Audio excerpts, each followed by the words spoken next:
Namaste students. Today we will study about the structure of brain.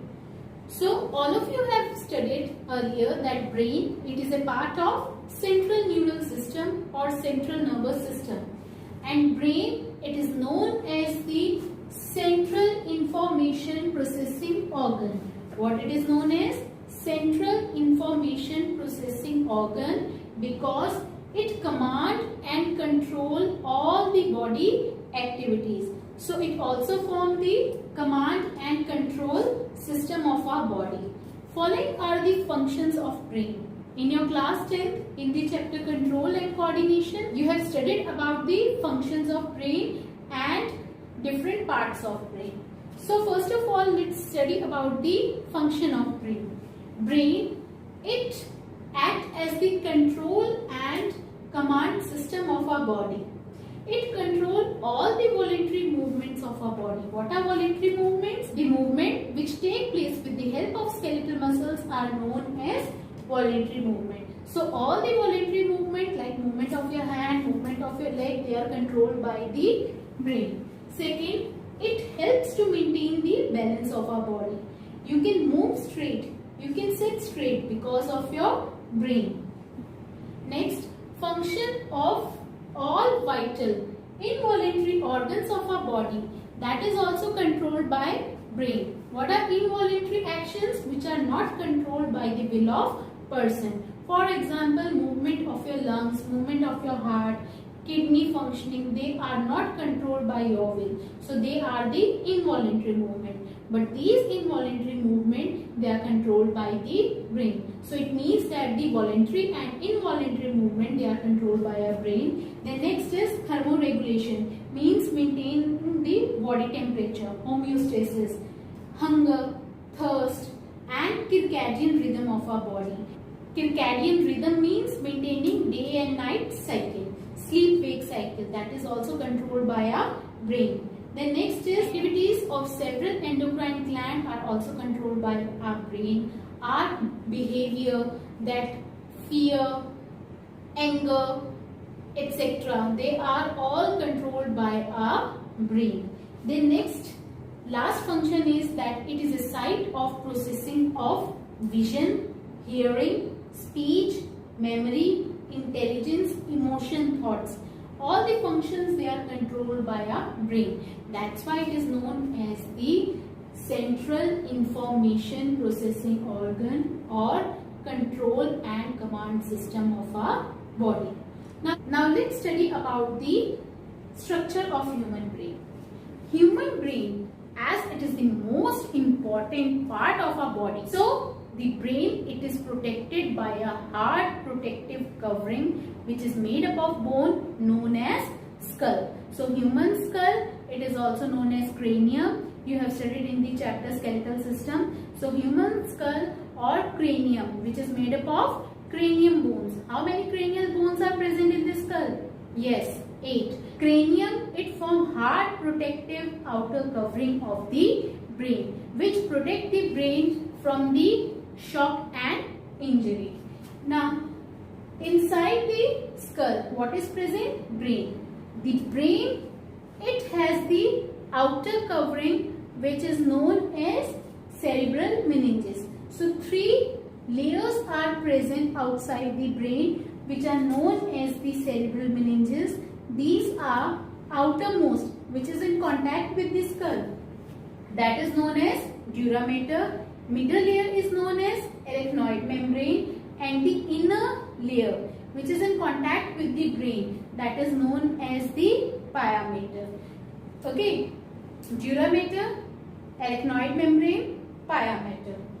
You have studied in your class 10th also that brain, it is divided into 3 main parts. These are forebrain, midbrain and hindbrain.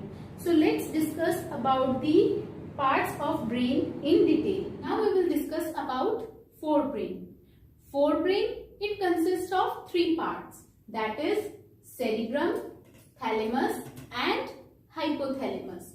Cerebrum, it forms the major part of the human brain. That's why cerebrum, It is also known as the largest part of the human brain.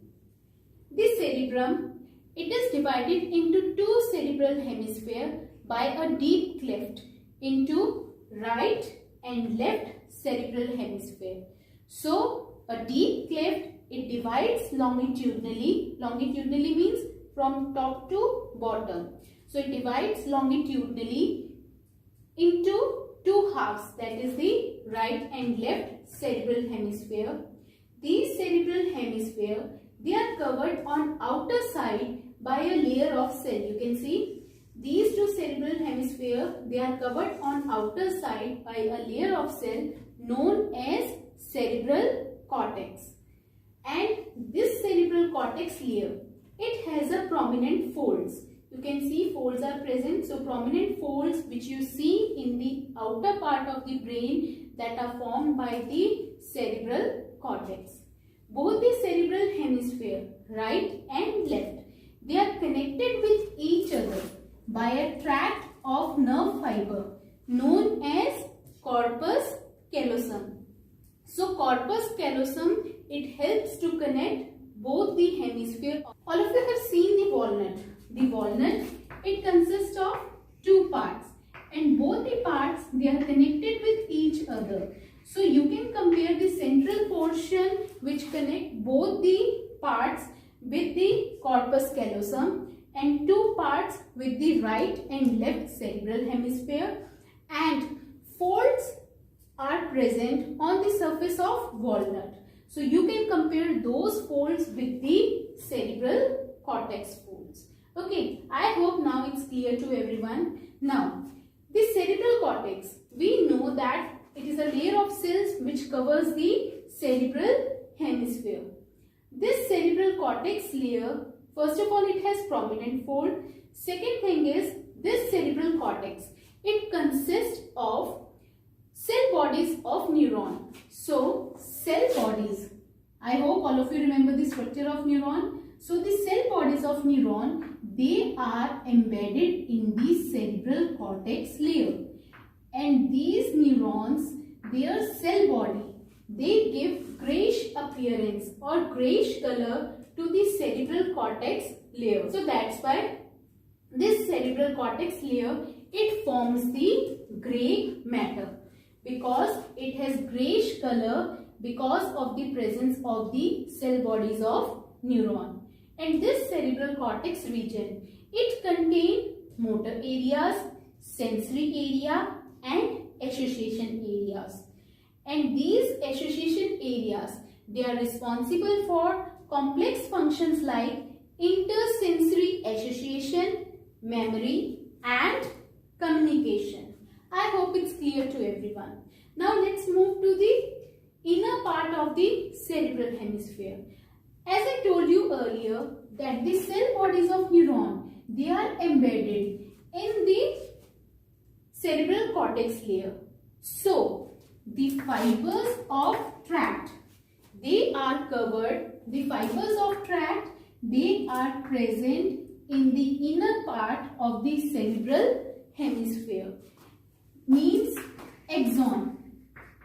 What it means? It means axon region of the neuron. It is embedded in the inner part of the cerebral hemisphere. As the cerebrum, it is made up of myelinated neuron. All of you remember myelinated neuron? Yes, myelinated neuron are those which are covered by the myelin sheath. Means their axon, they are covered with the myelin sheath. So these are myelinated axon. So the myelinated axon, they are embedded in the inner part of the cerebral hemisphere. And the myelin sheath, it is made up of fat cells. And fat, it gives whitish appearance, due to which the inner part of the cerebrum, it appears whitish in color. It appears opaque whitish in color due to presence of myelinated axon. That's why it forms the white matter.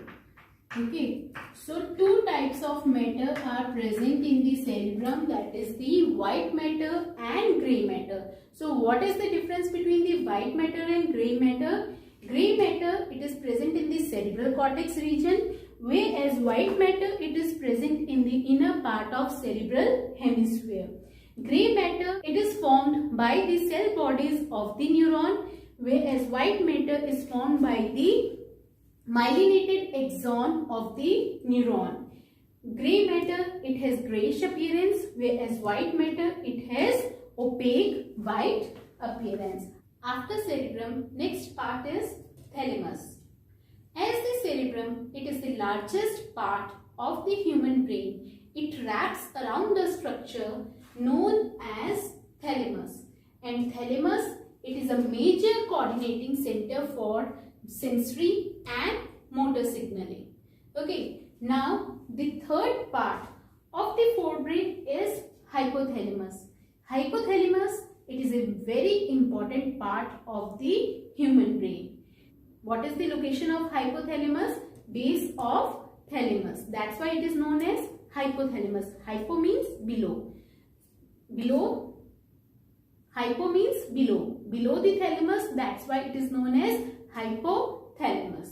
This hypothalamus, it consists of number of centers which control body temperature, urge for eating and drinking. The hypothalamus, it consists of several group of neurosecretory cells. These neurosecretory cells, they secrete a hormone which are known as hypothalamic hormones. In the chapter 22, you have studied about the different types of hypothalamic hormone. So the hormones which are secreted by the neurosecretory cells of the hypothalamus are known as hypothalamic hormones. Now, the inner part of the cerebral hemisphere and a group of associated deep structures like amygdala and hippocampus, etc. There are many more inner deep structures, associated deep structures. Few examples are hippocampus and amygdala. These form a complex structure, means inner part of the cerebral hemisphere, and these group of associated deep structures, they form a complex structure known as the limbic lobe or limbic system. Now these limbic lobe or limbic system along with hypothalamus.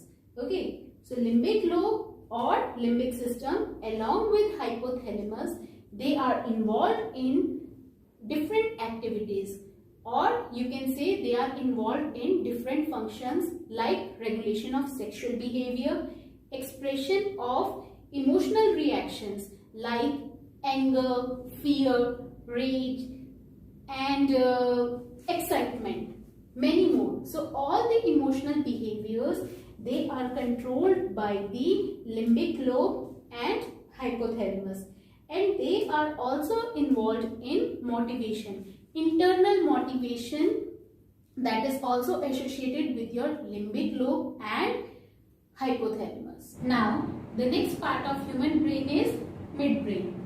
The midbrain, it is located between the thalamus or hypothalamus of the forebrain and cones of the hindbrain. Now the midbrain, it consists of two main parts, that is the cerebral aqueduct and corpora quadrigemina. First of all, cerebral aqueduct. Duct, it means it is a pipe-like structure. Okay, aqua word, it is related to fluid. So cerebral aqueduct, it is a canal which passes through the midbrain and it consists of a fluid. I hope it's clear to everyone. Next is the corpora quadrigemina. Corpora quadrigemina, they are the four round lobes or swelling which are present in the dorsal portion of the midbrain. Okay, so cerebral aqueduct, it is a canal which passes through the midbrain, and corpora quadrigemina means four round lobes or swellings are present in the dorsal portion of the midbrain. With this, midbrain is complete. Now the next part is hindbrain. Hindbrain, it consists of three divisions. that is the pons, cerebellum and medulla. Medulla is also known as medulla oblongata. These are three parts of the hindbrain: pons, cerebellum, medulla oblongata.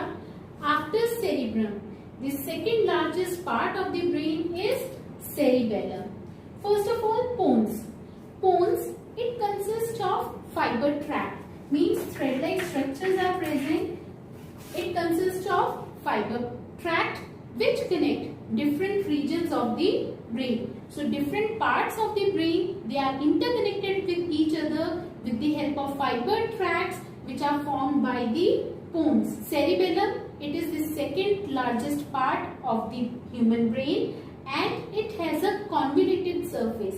Convoluted means irregular surface, so that it can provide more surface area or it can provide additional space to accommodate more neurons. Now next part is the medulla oblongata. Medulla oblongata, it is connected with the spinal cord. It is the last part of the brain and it is connected with the spinal cord.